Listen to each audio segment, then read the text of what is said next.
Now you're listening to Let's Party, Prayer, and Punk Rock. All right, what's going on, everyone? I am Drew. And I'm Kat. And you are listening to Let's Party, Prayer, and Punk Rock. Like the announcer guy, weird person said. Yeah. Where do we find these people? That's my favorite voice of yours. What? I don't do that voice. That's your favorite voice? The announcer I don't voice? know. Like for our podcast, it is. Yeah. I guess I have different voices for different vibes. That's like the announcer, yeah. Like I like your sexy voice. Now I can't even think of what that is. Now, all I can think is the announcer voice now. Yeah. Oh, yeah. Yeah. Oh, man. So Bouncing Souls, baby. Yes. Yeah, we just played a little excerpt there from one of their songs that they played. Yeah, Ghosts on the Boardwalk. Yeah, and they played at the Granada Theater. Yep. It's in I guess North Dallas. Yeah, it's kind of by Highland Park. Yeah, I mean it was awesome. Cute little street. It had restaurants and Mockingbird. There's like a tattoo place. Green something. And piggy pies. Yeah. Yeah, they had some cool 3 eggs. There was like this little strip, and this Granada Theater was an old movie theater. Like back in, they mentioned it was like back in the 40s. Yeah, that's super and cool. They turned it into this music venue, and yeah, it was interesting because it has like a little, ticket booth out front, like the old school. Like it's sort of just a regular pillar in the building, where someone just chills at, and you go around. You can go around both sides and then go inside. That's and so get your old concessions it reminds me of the Long Beach. The art theater on 4th Street. Yeah, exactly. Yeah, same. Exactly. It was kind of like, and that's like where it was situated. It was like located on this little strip that had a couple of restaurants around it, and similar. it was like a tattoo shop across the street. Maybe that's why it felt so good. Muffin. Felt kind of like home. It did. Remember, I was even like, "Hey, look, there's an alleyway. It feels like home." It's like like an alleyway. Yeah. You don't see many around here. Shop and. Man, we were there for 6.5 hours. We probably could have gotten some tattoos. Well, yeah, because we went early. Like Bouncing Souls were playing with Swingin' Utters. I got the shirt on for watching YouTube. Right. He has Bouncing Souls, and I've got the Swingin' Utters. I like Swingin' Utters too, but yeah, I was primarily Bouncing Souls. Yeah, we got there and we went to the acoustic set, and they played an hour early. People or 2 hours early, I guess. Do you think there were like maybe 20 people? Yeah, there was like nobody there. We were and they gave us posters when we walked in. We only spent $40 or something. Yeah, it was 45 person a ticket. The posters themselves were 30 when they were selling them, and we got them signed. And we were literally like standing right in front of them, and they were like talking to us. Yeah, it was really intimate. I was just kind of like, hey, how you doing? I think they were even like, this is a little too intimate. I think they were kind of like, because he kind of mentioned like, oh wow, this is it, Yeah. And I was too, but hey, that's. So I was the first one to go run up to Greg and get the signature. Greg, the lead singer. Yep, that's right. Yeah, we were like dead center. We were. It was a great little set. They played like 6, 7 songs. They asked us like, what do you guys want to hear? Yeah, they almost played Midnight Mile, but everyone else wanted to hear the pizza song. Which is a good song too. Yeah, it is. But then he asked everyone at the show, and I was like, oh, I should have like screamed it out. Like, hey man, remember me from the intimate acoustic set? Yeah, let's play Midnight Mile. Yeah. But no. Well, we went up to the front row because I had 2 monsters, so I was like, I can do it. Right. I can do it. And honestly, like the way this theater was, it was kind of like old school in the 40s. So it had like, it was sectioned off with little, wooden walls. Little partitions, maybe 3 feet, 4 feet high. Barely that probably. And and they obviously used to have their seats in between for the theater. They took them out, but they still have these partitions. So you only had maybe 10, 15 feet. By like 6 feet, maybe? Yeah, between partitions. And so, from the front row, and then there's a second little area, and the third and the fourth. I was like, they're not going to mosh in this tiny little space. space. Sure did. Oh man, we were there. I mean, I said that too. I'm like, it's too small. There's no way. I mean, you couldn't even get a circular pit in here. Yeah. And yet it was just like this little side-by-side thing people were doing pretty much. There was and then like one person would fall. Oh, here we go. ESPN, the Lakers We have have begun an playing. ESPN update, and yes, there is a Laker update. We are Lakers fans, and unfortunately, they're down 3-0 in the series. And by the time we post this, we will know if they. And we will know. So you know, as you can tell right now, there's hope in our hearts, and that's because we don't know the outcome of the game yet. But but we if you're listening tomorrow morning and you haven't yet gotten your ESPN update, then maybe we will become a shocking surprise to be so. Never mind. I hope they win. Yeah, we'll see. I mean, no one's ever been down this far, I guess, and come back. But you know what? Lakers have done a lot of things like God that. does miracles. And a lot of them were Kobe. But, you know, hey. Yeah. But man, Lakers have some pretty good players on their team. It's so weird. It's just Denver is hitting everything. Yeah. It doesn't matter where. They could just hit half-court shots and probably make it, and it would just be like, yep. I know. It's like at this point. That guy Murray, oh my goodness. Yeah. He's just hitting everything. Getting every 3-pointer. They keep him away and then they go for the long shots and they make them. And I'm like, what? But that's why they're number one in the Western Conference, and that's why. Yeah, I know, it is. Anyway, let's get back off that. Back to where we were. Bouncing Souls. So we were there for the acoustic set, and that was really cool. And then we were able to. They let you at the Granada Theater if you're local. Yeah, it's interesting. You're able to go in and out. Yeah, they have ins and outs at the place. Around, you know, like a little wristband, and yeah, they give you a thing you to can go for your walk. We went for like a long walk, and we came back. Yeah, we just went up and down the street looking for little spots around. Yeah, piggy pies or whatever. We made friends. Cool. We had like a bunch it was of awesome. friends. I was like, if we lived local, that would be our jam. We would be there. Now, where are you going with this story? Are you going to just say how, you know, the people we met and stuff? Or are you going to mention how we got patted down when we first went in, and then there's ins and outs? And at no point, I mean, we must come back to the car 5, 6, 7, 8 times. Yeah. You know, and, you know, we're eating nuts or whatever. You know, we had our own little private stash of food out there and stuff. Yeah, we were a little picnic. Yeah, you know.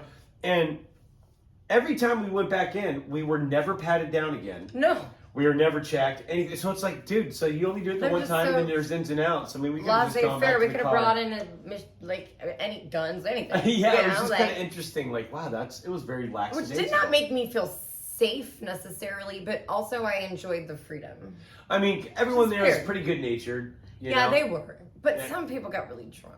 Yeah, there were quite a few. You know, I mean, it is a punk show. You're at a punk show. The people, and that's what was funny about those partitions. Yeah. Is that people were trying to stage dive. Dude. You know, and it was just like so. And I'm like, the mom in me is like, oh, no. Oh, you're gonna hurt your head, little one. I know. Like, do we need to call a doctor? Is everybody okay? Is there a medic on standby? Yeah. They don't even care. Like, the people who are, like, running the place are like, yeah, whatever. Yeah. But at one point, a girl got up there, and she, like, nosedived and, like, landed on the ground. Like, they didn't catch her. Well, and it was, like, really bad. And then she just gets right up, but, you know, they've been drinking. So they felt it about 8 o'clock this morning. Oh, yeah. Or the one guy that did the straight up, like, parkour flip into the crowd. Like, for starters, why would you do a backflip? Because like, your feet are coming in the face. And they're going to be pit. No one's catching you. I wouldn't catch you and be like, there you go. Yeah. Why don't you go right over there? Yeah. You know, hopefully she got you. Sorry, miss.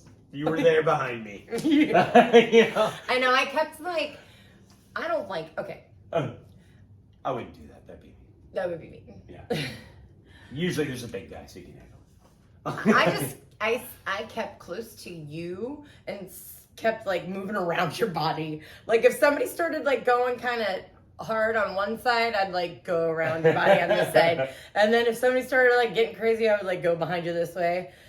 You know, or I would be in front of you and like against your body. Like I didn't, because, you know, I don't know. I know they're like having a good time, but these people are twice my size and drunk. And they're there's people like doing air drums and hands and they're smiling. But if this like 240-pound man whacks me in the face with a smile, like whatever, it's gonna hurt. It's like it's kind of like listening to the church music With at me? church in the morning, and your hands are flailing, but you're drunk. And the music's maybe a tad louder. So it's like, yeah, it's like everyone's having fun. Everyone's having a great time and good-natured. But they might just hit you in the face because they've had a little too much to drink. And a little too excited. You know, and it's like, gee, like the one guy next to me kept grabbing me like, you know, and it's like, yeah. That's the guy that almost hit me in my face. Yeah, and then the guy in front of his buddy kept doing the little oi, oi, oi, and like his elbow was like, I like my protective shield of space. Yeah.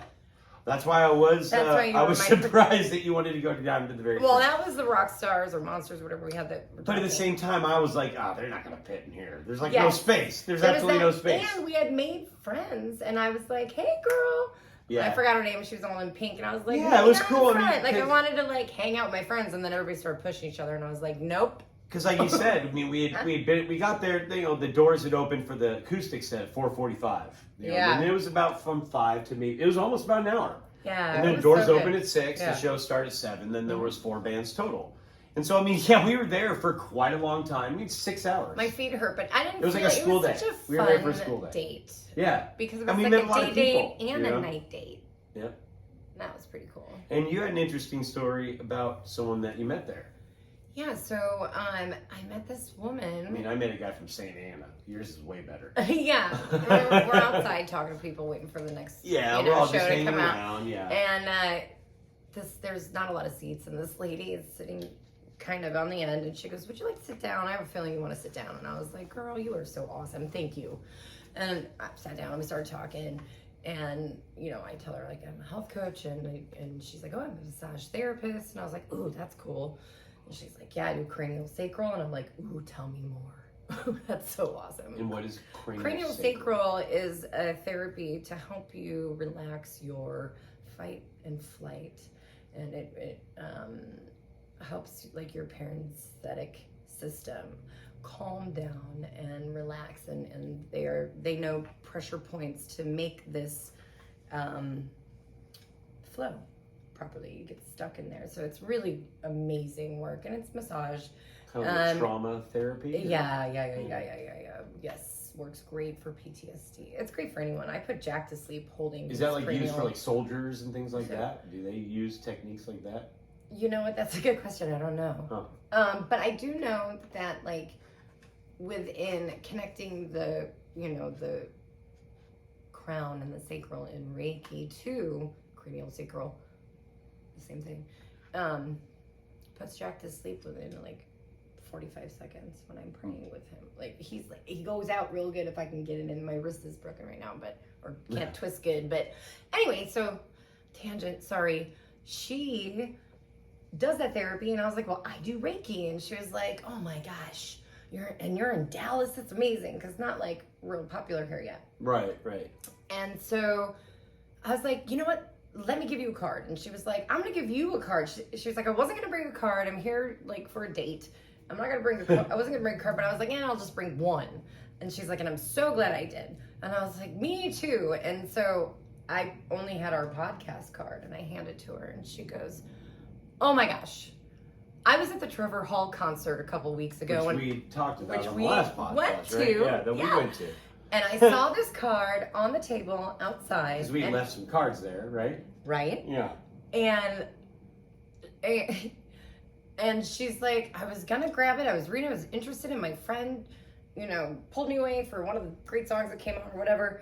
And I never got it. And I said to myself, I think I'm going to see that again. If it's meant to be, it will be. And then I handed her this card, and she's like crying. I'm crying. We're all crying. Like a month later. We're at a punk show, and we're like, she's like she has a beautiful story. What is that? I mean, that's God.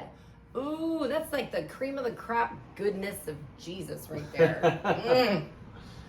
Oh, it's so good. It's so good. And at a punk show, right? We're all, oi, oi, oi. And we're like, prayerful and like, let's heal. I'm like, let's go in there and heal all the people from the mosh pit. Yeah, there you go. Man, maybe you guys just tour with Bouncing Souls and then just, Oh my gosh. So she's apparently does like cool. nonprofit and I would like to have her on our podcast. She has a Jesus story. She almost died and she met Jesus, and so it gives me chills, like, so cool. So anyway, I love Yeah, and you when God mentioned that moves like she that. almost died, and God told her you should do this kind of work. or Yeah, something like this that. Wow. healing work. That's Yep, pretty and so she has interesting. like a healing. She would be someone Nonprofit. pretty interesting to talk to about that. And Yeah, she was have her very on. excited to meet me, so to be continued. Exactly. See That might be how a good God idea. is opening doors. I love when he does that. It's just Exactly. so exciting. Okay. Sometimes it's just his timing, you know? It's perfect. It's funny. It's the patience. It's so hard to be patient. Yeah. Yeah, oh yeah. Man. Yes, it is. God. So yeah, Bouncing Souls was awesome. I had like such It an was. amazing time. They were super cool. We saw played them a walk ton around of songs. outside too, and they like recognized us because Hey, we were at what's the up? acoustic. Yeah. That was cool. I know. It was. I yeah, felt it like was part of the crew, and because the bartender was really rad. Like I don't know her Dave. name. No, Oh, the girl. but Dave. Dave gave. It was a whole running joke with the bartenders Yeah. at the Granada Theater because We I had accidentally got away. non-alcoholic beers. Yeah, we had non-alcoholic beer, but they had non-alcoholic Stella. That was Yeah. awesome. So I was like, yeah, sure, dude, I want a Stella. So grabbed a Stella, and I'm walking, and he just gave it to me, so I'm walking around with a bottle.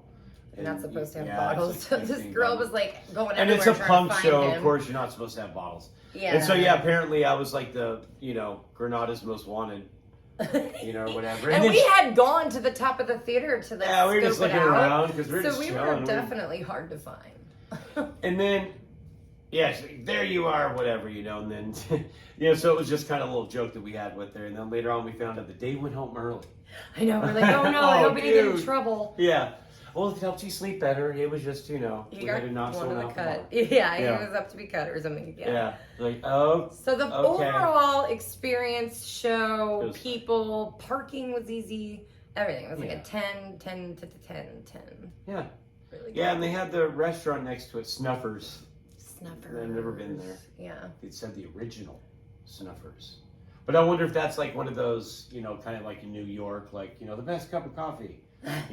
Is it the You original? did it! Yeah, You did. This is the original. It's like the original Pancake House. Yeah. Well, which Well, one's really? Which Yeah. one's the original? Yeah.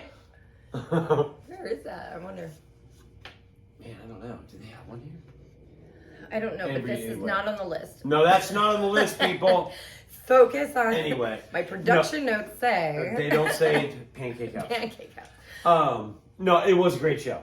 10 Stories High toured, great show. A lot of songs. It was good. They did all the good stuff, and it was their last show Yeah. until they're- October. or October, and something. then they start off in San Diego, LA, working their way up and around and over and through. And To the in Yellow Brick Boston. Road. Yep. Yeah, it was Speaking cool. of Yellow Brick Road, Wizard of Oz movies. What movies?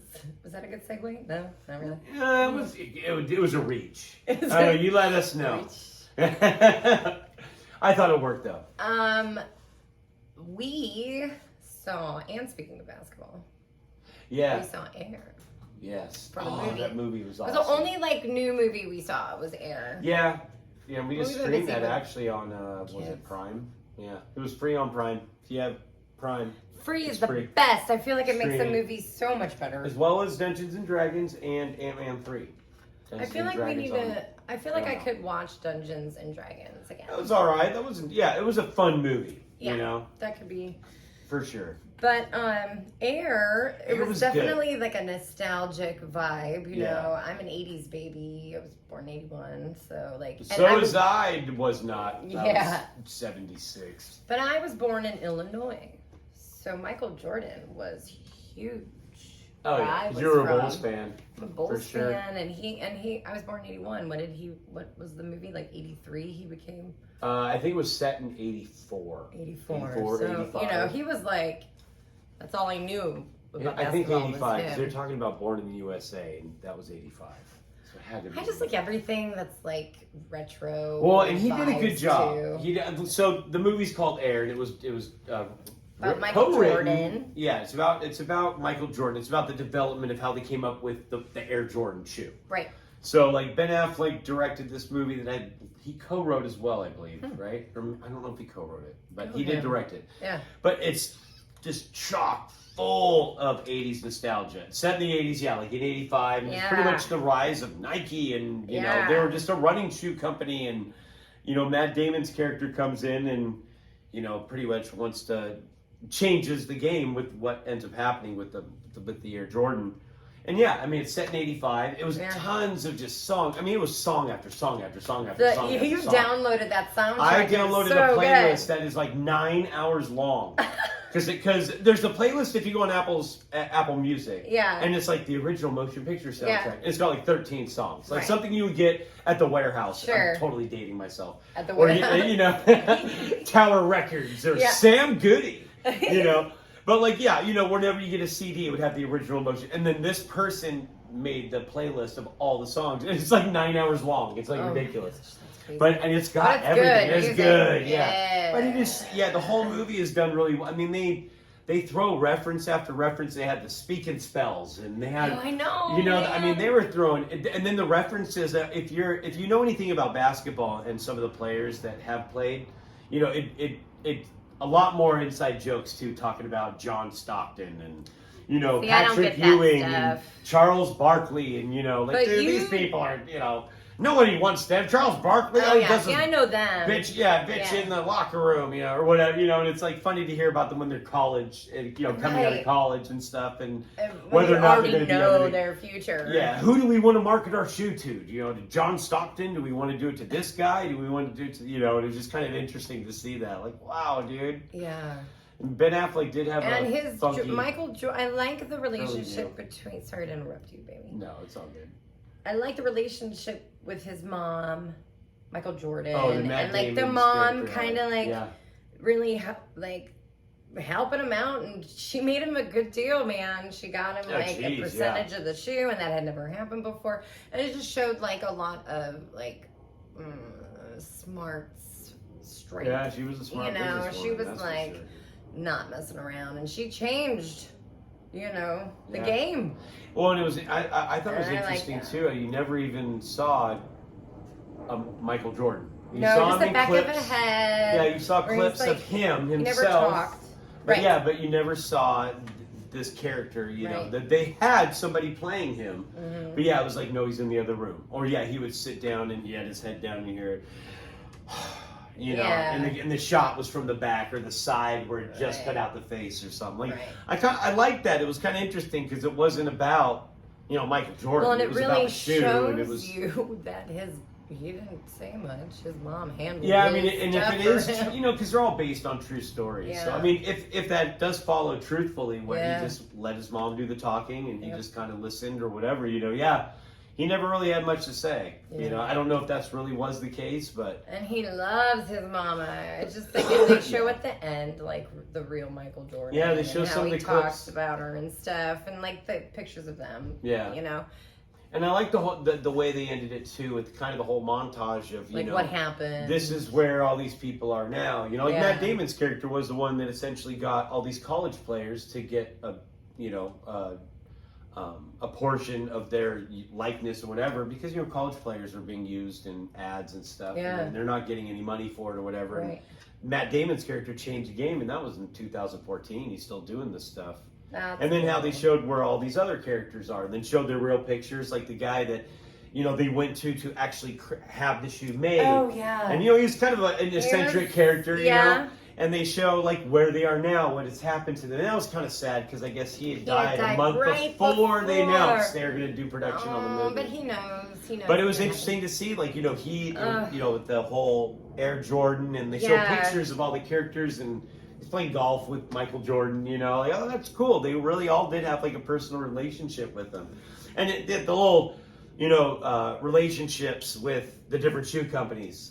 Converse and Adidas and Adidas is the top dog because all the rappers are doing it. Run DMC has a song about it, and Converse was the basketball shoe, and it was like that's so weird to think. And then Nike was the running shoe. They're all in their category. Yeah, and it's like that's so weird to me because it's not even the way things are now. Now it's like somebody walks out in the basketball court wearing Vans. No one's gonna trip out. And even that old thing about how the NBA, like I didn't realize they ever had that rule about it has to have 51% white. Oh yeah, you know, they and all break that. the rule. Yeah, and, you know, and it was, we'll pay the well, fines that can't every be day. the same anymore because some of these basketball players are wearing Well, yeah, they're like bright orange or colors, something. Yeah. You know? I mean, yeah, things have changed. It was Yeah. interesting to see all those little things you've never seen before. Yeah. You know? And Matt Damon did a great job, and so did Yeah, they all Ben did a Affleck, good job. you know, Chris Tucker? they're great. Chris Tucker was awesome. Yeah, Oh my gosh, it's so funny to see them all like so midlife.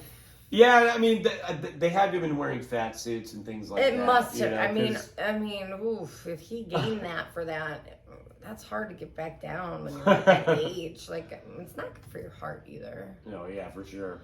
But it did have a pretty big cast. It was pretty cool. yeah, I liked it. I could almost watch it again. Yeah. Oh, for sure. I mean, it was just a fun movie to watch, and it was funny. It was emotional. You know, it was dramatic. It had really good elements. It had all the to it, elements. You know? It was, you know, it had a And good a little good message ending. to it about, you know, this guy's got everything against him, but he's Yeah. going to gamble on it, and look what happens. And yeah, it was. And then was people cool. have to support him, or people choose to support him, and it shows like friendship. Yeah. And just, I mean, there's a lot of goodness in it. And Right. I'm glad they made the story because it is goodness. That's Right, for sure. Cool. What else did we see? We watched his that J-Lo movie. Speaking of Ben Affleck, since he's like Oh, The Mother? he's like with J-Lo right now. Did we not talk about that We one? haven't talked about that. Oh, yeah, it was on Netflix. I know it's not on our pre-production list. You're but right. I remembered it because of Ben Affleck. Good What job. is it? What are they? The what? Benifer or Benifer? Ben Low or Yeah, I don't know. something. Benaliku. Is it like a thing? That's like the 90s. I thought that was like before. I don't know what they are now. I think maybe they're just Ben and Jen. Ben Jen. Ben Jen. Ben Jen. Well, she had a movie called The Mother, and she plays this special agent, and she gets she was like an pregnant operative or something, right?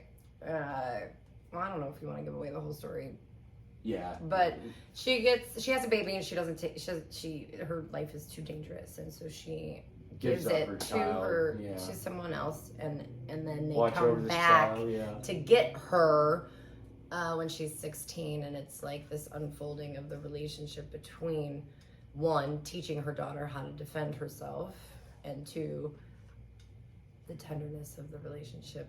Yeah, between mother and daughter. Yeah. It came out Mother's Day weekend. Right, you know, and so I'm bawling. The Mother. But yeah, You I'm know? crying, and I'm like, Yeah, J-Lo's so good! Well, if you want to know what, I don't know if you knew this, but the director of that movie, The Yeah. Mother, which you cried, also directed Mulan, which you cried. Which I cried. So there you go. Maybe The this live director just one? has a So maybe this. Is that a woman director? I think so. Yes. I feel that. I want to say it was like Nadia something, but I'm Good probably girl. completely yeah. wrong.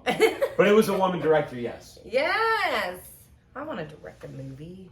All right, let's go do it. Let's do do it right it. now. We'll see you guys later. No, that was good. Yeah, because she was like an operative. She was like in the military and became an operative. She was going to be a FBI witness for the bad guys. And Yeah. then, you know, crap goes down. She's pregnant at the time. She ends up giving her daughter away because she's in fear of her daughter's life. You know, and she has to go on the run. And then at 16, the daughter or some guy, the one that's been watching her for Jennifer Lopez, is told that, hey, your daughter's.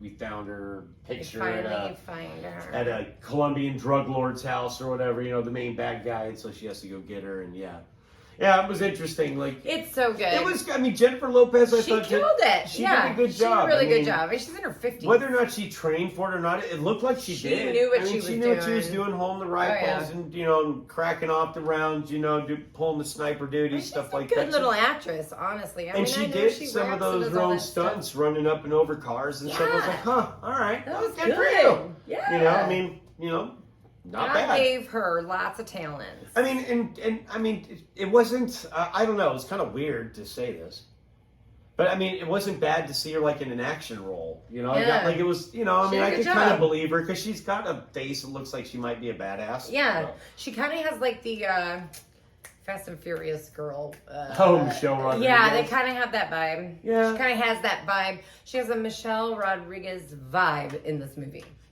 Yeah, I mean, yeah, like she's Michelle a badass. Rodriguez killed it in Dungeons and Dragons. Yeah, she did. Whew. She was good in that. Man. And now they have the Fast X movie out. So I'd like to see that. I had heard a review, an early review from Kevin, who I work with. Yep. Shout out to Kevin. Shout out to Kevin. And he said, and he's an avid follower. In fact, he's an avid follower to the fact that, from last Tuesday, he said he was in the middle of 5 and he's working his way up to 9 because they watch, every time there's a Fast and the Furious, they watched all the ones before leading up because they're big fans. Yeah. And he said, you want to know? Yeah. Not liking it. It was just not, he didn't like Jason Momoa's character. The action was okay, but it just all over the place. Too many characters. We haven't seen the movie, but that was something early I'd heard from. But it's like... Now, he's like a hardcore fan. And he is a hardcore fan. So maybe we will like it because we're not like super maybe not, into it. yeah. Because I guess he was talking about some backstories. Like, it's going to be kind of weird and like just action-y and just... Yeah, and he was mentioning there's like too many characters and all this and that. And I'd say, yeah, I mean, it's like you see this Fast X and it looks like an Avengers Endgame poster. Yeah, I mean, there's like 82 different stars in the movie, Like, I don't understand. It's gone too far. Enough is enough. Yeah. We haven't seen the movie. But, yeah, I don't know true. If we will, but when and if we do, we'll be sure to give you the review. There's not much else out, so we're almost not yet, but we got Little Mermaid, we got Indiana Jones. There's a movie called The Boogeyman, which Little is coming Mermaid. out. I want to see that. There's a movie called The Boogeyman coming out. I know, I saw the preview for that. Yeah, Stephen King's short story. Yeah, I know. Let's do it. Okay. Still reading The Mist with Amelia.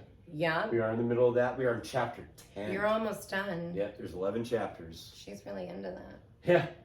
And I have to kind of read over a few parts. Sure, you have to make it PG. Well, I mean, yeah, but on the language, of course. And there's not a ton of it. But, and these people are hysterical. And if you know anything about it, these people are hysterical in the supermarket and everything. So they blurt out words here and there. But yeah.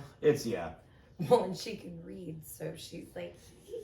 Well, yeah. And and honestly, what is crazy, and I mean, I can't even believe I'm going to say this right now. Oh, no. But, like... The main character ends up having sex with one of the girls because they figure it's going to be the last night. And so I had to like totally change. So they walked down and I had to so they walked downstairs from the office and discussed briefly what they had to do with their plan to rid themselves of the creatures on the window. Yeah. Because it's like, we went upstairs and I pulled off her dress and grabbed her ample breast. And I'm like, gosh, crap. You know what I mean? Well, yeah. Luckily, she kind of closes her eyes when you read it, yeah, so she can imagine and she had been turning away. She had been turning away. Yeah. So I'm like trying to okay, my goodness. And I finally you're kind of like a pre-reader. Yeah, if it's like, she said someone else's name and I didn't care because, I was thinking of my wife at the time. I'm like, oh my gosh, I'm so glad that we're not reading this. Oh, like I've read this story before, and when I was in junior high, I just don't remember that part at all. That's weird that you don't remember that. Yeah, because I was in junior high. I would remember. That's the only part of the story I should only remember, and it's the one part I forgot.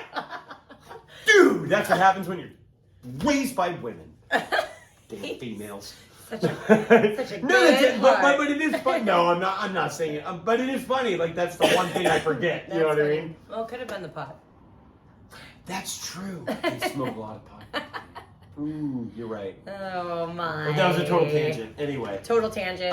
Okay, so that's... We had a few other things that we watched. So we went... Joyride. Older movies, yeah. Some older movies we watched. Joyride. Talking about Fast and the Furious. Yeah, Paul same Walker actor. Yep. Paul Walker, Steve Zahn, and Lily Sobieski, if I'm saying that last name right. Wow. These are all people that... Bless you. You're welcome. These are pretty much honestly, anyone that lived in the late 90s would know who these actors are. Unless you're a Fast and the Furious fan, then everyone knows who Paul Walker is. Yeah. But Steve Zahn's really good, and the other actor, she was in a bunch of things, but I don't really think she's in anything anymore than Lily Sobieski. Yeah, I don't know. But this is written by J.J. Abrams, who's gone on to do a lot of other things, including he's creator of Lost and Felicity. Oh, wow. Actually, that was his first creation. That's cool. I cool. guess big one on TV. Lost and the Mission Impossible movies and, this, that, and the other. And the Mission Impossible movies are really good. Yeah, they are. They are. I mean, they got 7 coming out. Here we go, tangent again. Yeah, don't do that. But this was written by J.J. Abrams and directed by John Dahl, and he does some pretty interesting work himself. But it's a story kind of like if you've ever seen Duel. Steven Spielberg made a movie called Duel about this guy driving cross country. He's being terrorized by a guy in a truck. Mm-hmm. That's essentially what the story is. They just put a twist on it where they kind of tease this trucker, and he ends up wanting vengeance. Yep. And so you know why the truck is barreling after him, where in the Duel you didn't. Yeah. But other than being cut off. But yeah, it goes a little bit deeper, and it was good. Because you can tell they're being watched, and it's got a good ending. They pretend they're. It really does. You can talk about it because it's old. It is older. I mean, they pretend they're like a woman, and they're like talking to him on the PC, on a CB radio. Yeah, because truckers use all that stuff, and they joke around with them. Hey, this is Candy Cane. Why don't you meet me at the motel, and we'll talk about it, big boy. And so the guy goes, and they give him a room of a guy who was a dick earlier in the check-in. Like they prank him, and he kills him, and then the story goes from there. Yeah. And so there's a lot of spooky stuff, and then the ending is like, I mean, you know me, I love a good ending.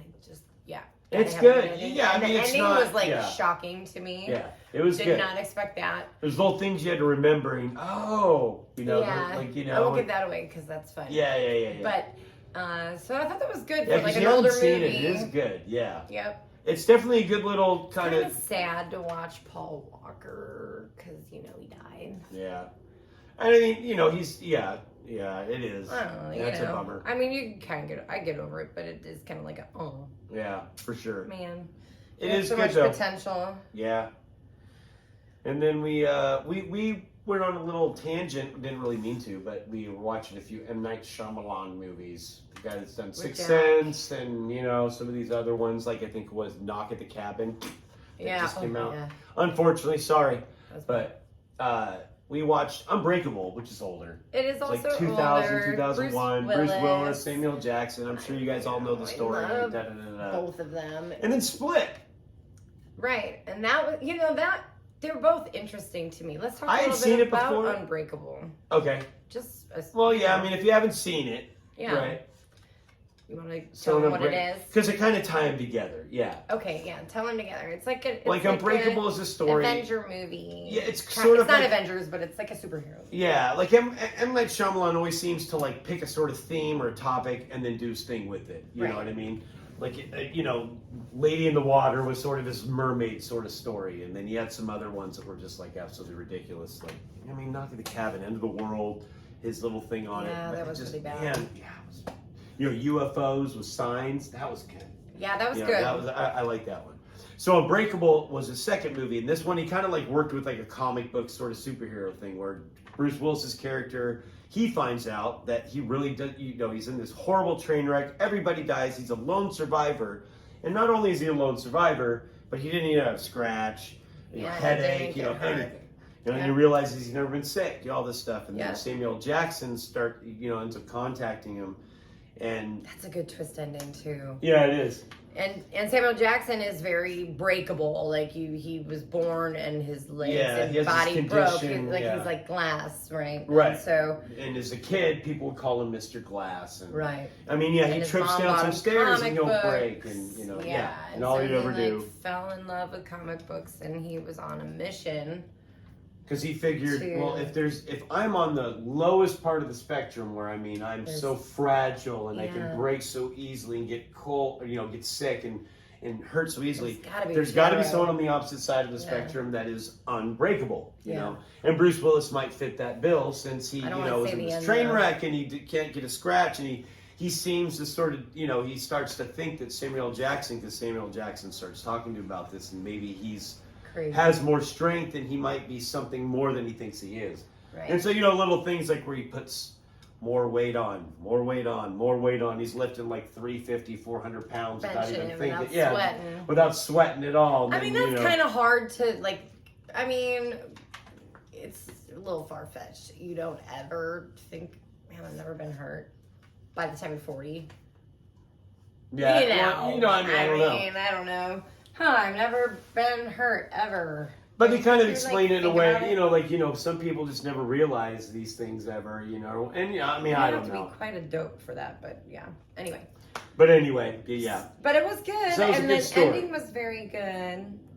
Yeah. You don't want to really give it, even though everyone's probably knows I'm most forgetting about what it. Split was. Split was the one where James McAvoy kidnaps 3 girls, and he puts them in this dungeon something or other, and he's got 23 different personalities. Oh my! So in this movie, his theme is kind of like crazy people. Yeah. And it's interesting. Like, it was really interesting in this movie. So really good. Like the way, because there's a therapist involved, and he goes and he talks to this therapist, and he's got all these different personalities, and the therapist has these ideas about how, well, there's been stories, and whether or not I don't know anything about whether or not these things are true or not, but just for the story's sake, she has these studies she's done on people who've had these multiple personalities where they were blind at birth, but then some other personality they can see, and so all of a sudden the retina can correct itself and allow them to see. And so she has these theories about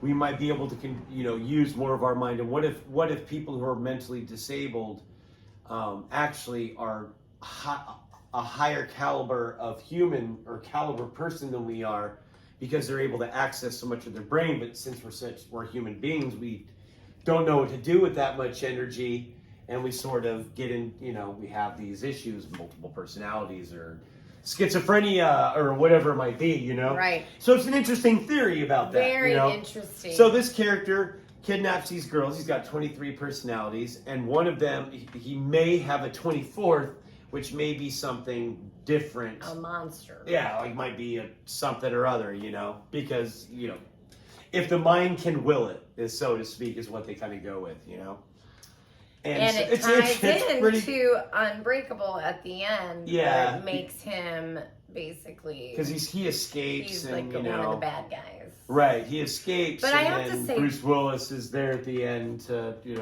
his name is, Glass, or because they mentioned Glass. And then there's a third movie called Glass, which we haven't seen yet. Which we're going to watch. Yeah.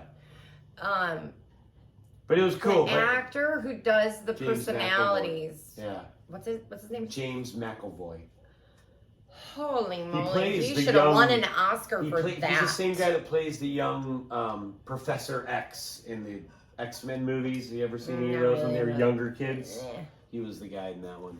But I mean, his acting was phenomenal. He was great. He really was. Unreal. Because, he was a 24 English different woman. characters. He was an English woman named Patricia. Yeah. And he was like this New Tough York, dude. Boston guy named Dennis. And a child. And and then a 9-year-old, and then, like all these different... And he would change Barry, it up. Right? He was also a Barry, who was like an art deco guy, you Yeah. know, whatever, like he was just all these different characters. Yeah, it was And pretty like in interesting. one sentence would change personality. Yeah, at one point in the movie, yeah. And like I'm fighting just in like his head. in awe. I'm like, how much time did you work with your acting coach to do that? And he's an English actor. Oh, my gosh, on top of it, you got the accent. Yeah. So Wow. So the Patricia may have been a little bit easier. Yeah, so he's definitely, that was really remarkable work. Yeah. he did a really good job. Excuse me. Bless you, child. Thank you. Speaking of blessing you, we did start watching The Chosen too. Yeah. We didn't do any more movies. That was it for our No, movies. that was it for the movies. Just the only TV show we're watching. I mean, we're still watching Barry. But we're waiting. Yeah, we're kind of waiting for the last They're 3 short. episodes. Yeah, they're short. And so we want to I know, we're going to stack them up. Yeah. So it's like an hour instead of 20 minutes. Yeah. I don't like teasing myself.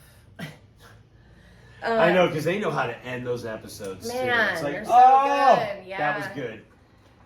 I still want to watch the whole series again. Oh, that was just awesome. Mm-hmm. But yes, we started watching The Chosen. Yeah, and so this is I don't know why we never started this before. But. Yeah, well, a couple people have been telling me about it, yeah. And so finally we did it. And the man who, do you know his name? Plays Jesus, was an actor in the movie Jesus Revolution. And he does a great job at playing Jesus, and it's about Jesus' life. But they start kind of with Mary Magdalene. And and how he's he's an adult, he's not a child. They don't do any of the child stuff. And maybe they go back and do it, but right now we're only 3 in. Mm-hmm. And it's like really a wonderful way to experience the scripture. Mm-hmm. You yeah, know, I mean, yeah. And it's really interesting. And and I'm crying, you know, like he like hugs Mary Magdalene. I'm like, you know, he takes her demons, and I'm just like toast, you know. It's so good, and it is TVMA, but we let our kids watch Passion of the Christ. I think it's a great thing to watch with our kids. No, and I mean, there isn't anything really in it. It's funny because it says, I think it says, well, it says TVMA fear. Yeah. It's funny. It's not violence. It's not adult situations. It's fear. Like, that's odd. Why does it say fear? Like, fear of what? Fear of the Lord. Right. Fear like the fear Lord. That the Lord is right. So the last episode, so they do the Mary Magdalene journey for the first 2 episodes. Because we just started it. We finished the 3rd. Yeah, and the 3rd episode, Jesus has like a little campsite, and he's like living his prayer life and catching fish and carving boats from wood, like little toy boats or whatever. And he's just like, you know, sleeping in the woods and like living, right? And there's a little girl, Abigail. She finds him and she like starts looking, and he's praying out loud now. Oh God, you know, thank you for this food. And if there are any children in the area, let them know that I am safe and that they can come out. And then he makes like a fart noise or something. He like is silly and goofy, and it's just like such a fun way to look at Jesus, you know, and he just, and let the little kids come to me is the message really, you know, here. And Abigail gets her friends, and she brings more friends. And now Jesus is talking to the children, and it says in the Bible, let the children come to me. And so I just love it. I'm super pumped on it. Yeah, and I mean, get the generation. Yeah. You know what I mean? Yeah. Get them while they're young. Yeah, so The Chosen on Netflix. Yeah, and they have, I guess, 4 seasons, I think it is. Yeah, I'm really excited. But they only have the first season on Netflix, and then it kind of jumps around. Okay. You know, I think one's on Angel TV, and another one's on... I didn't even know Angel TV existed. Peacock. Yeah, I didn't either, honestly. And then I think it's another one's on Peacock or something, too. So they kind of like jump them around, but yeah, I know... So yeah, to my sister was saying like, oh yeah, we were watching the 2nd season. I'm like, 2nd season? I only saw 1 on Netflix. Like, oh, they're just like promoting the first season and whatnot or something. Sorry to interrupt you. I get so excited. I have ADD, I swear. I have an app that's the Chosen app. And so when you watch, you can watch the episodes on your app, and it goes into the scripture. It even says, we highly recommend you pick up your Bible and read the scripture and read it for yourself. There is some like, you know, embellishments of personality. And they say that in The Chosen, and you have to take that at heart. You know, I mean, there's nothing in the Bible that says Jesus made fart noises at Abigail. But it's cute. It's the point is to bring cute. Exactly. I mean, you're not supposed to take everything literally. Like, where in the Bible does it say that he went all ye? Just you know? Try to enjoy. Yeah.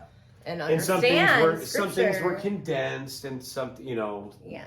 So you got to take it. Yeah, exactly. But they tell you scripture in the app and where you can find certain things, so it'll guide you if you have questions.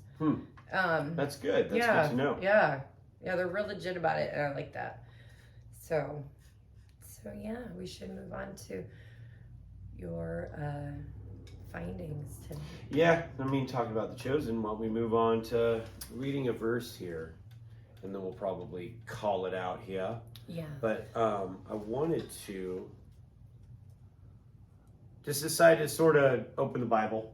Yeah. Yeah. I mean, we've been doing the Jesus calling, and I mean, I like doing the Jesus calling, but I think it'd be a little generic sometimes to people. I don't know. Sure, we've already done it for the full year. Yeah, we've already been through a year, and so it feels like we're kind of doing, I don't want to say recycled goods, but just, you know, I mean, maybe hitting the same topic, you know, that maybe we could hit something else. I don't know.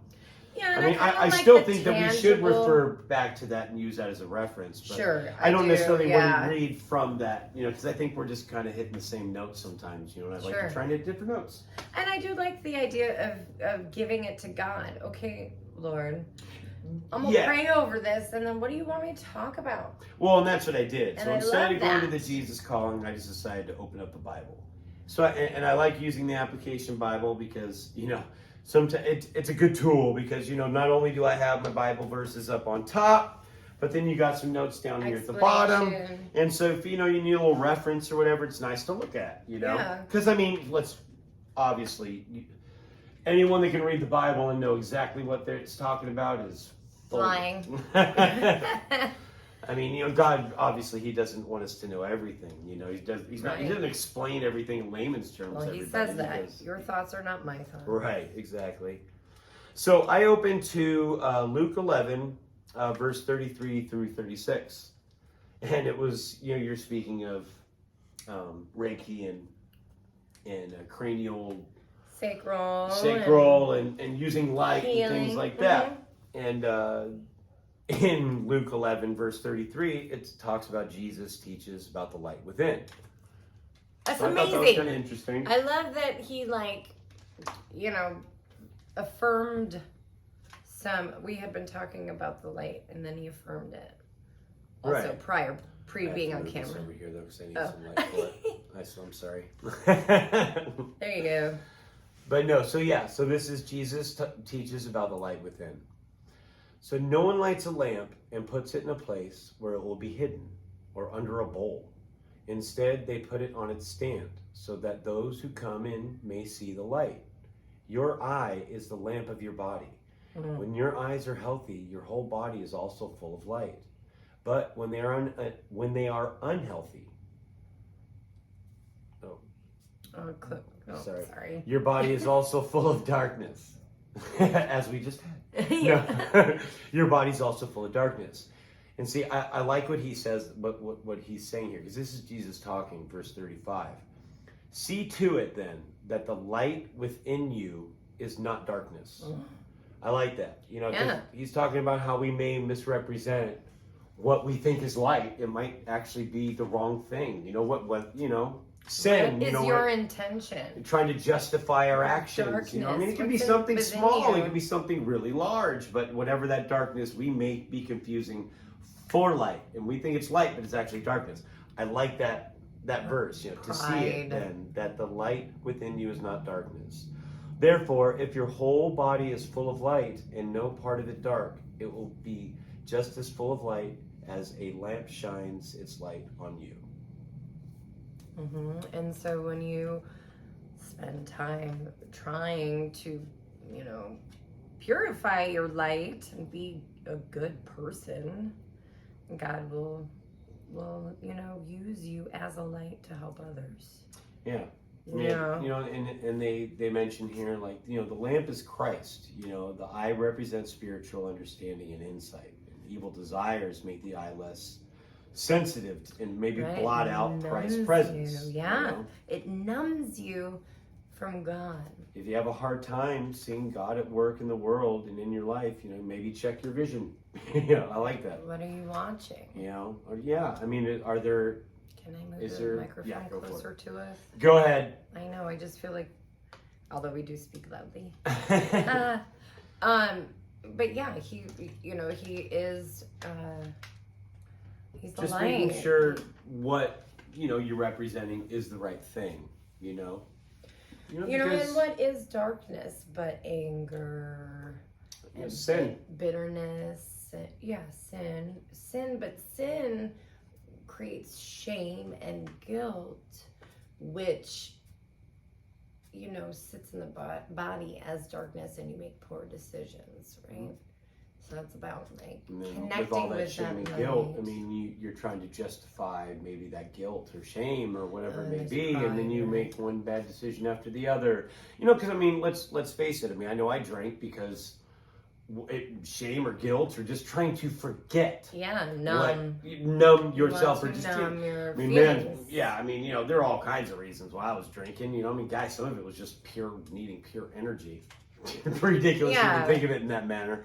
But, you know, we're all trying to forget, you know, and it's like, obviously you're in the darkness if you think that in your thought process that this is how I'm supposed to nurture my body, is by drinking and drinking and drinking to forget the problems in my life. Which just make it worse. Right. I mean, all it does exactly. It's like as you're drinking, it's pushing everything down. It's like the kid song. You can't go over it. You can't go around it. You just gotta go through it. You know, you do. You gotta go through it. You gotta go through the darkness. You gotta look at yourself and go, oh my gosh. Sorry for what I've done. Whew, can I get some light? And yeah, you know? if you've gotten that far, you know, I mean, maybe you can kind of catch yourself before, you know, entering the tunnel versus entering the light, you know? Calling in the Holy Spirit in the beginning oh, of your day. man, I'm not sure if this is the right thing to do, you know? I mean, you know, of course, we all know the difference between right and wrong. It's just the problem is that some people's versions have become askew. Yeah. And it's about correcting your wrongs. God knows, and everybody knows that we're all going to make mistakes. Right. Life's about second chances. Yeah, I mean, God knows you're going to make mistakes. Forgiveness is what we are called to do. We are not perfect. He has forgiven us. Mm-hmm. But it's the process of leaning on Him to change us. Exactly. So I do love that, and I do talk about this further in my prayer corner. If you're interested, you can always check me out at Plug! Catherine's plug. at Coffee Chaos and Kisses on YouTube. Hashtag Cats Prayer Corner. Cats Prayer Corner. Auto parts. Cat's Prayer Corner. Sounded like Auto parts. Just do Cat's Prayer Corner and then put auto parts after everything. I don't know. Oh my gosh, it's so funny. Cat's Prayer Corner and auto parts. Yes. Pray while you see if your car will make it. Oh my gosh. I don't know, it just sounded like a car jingle. It sort of did. Yeah. I apologize. I couldn't think of another jingle. I don't know. Anyway. Stanza. We are going to go out with a Swinging Utters song. Right? Yes, we are. Which one are we planning on doing? Yeah, Bouncing Souls, they played with Swinging Utters last night as well. And I like Swinging Utters. They're a really good band. We played a song or two, I believe, on the podcast as well. They have a song called Tell 'Em Told You So, which is really good. It's got a great intro. The singer is wild and crazy and has a total Elaine Bennis Seinfeld dance moves. Yeah. He like bonks his head with his hands. He is just like crazy. Better than Gigi Allen. But he preaches like, be you, do you. And I'm like, you are definitely doing you, bro. Yep. No, yeah, you are. You get it. They're from the Bay Area. Yeah. You know, so there you go. No, but yeah, they've got quite a few songs out. So I thought that we would play a song. It's from their album in 2013 that was titled, Poorly Formed. And this song they started their set with last night. It's called The Librarians Are Hiding Something. I think I have it on one of my playlists. I'm pretty sure you heard this before. Okay. But yeah, these guys are pretty good, and I hope you enjoy it. Thank you for listening. Yeah. We love you. Thank you for listening. Hope we didn't bore you to death.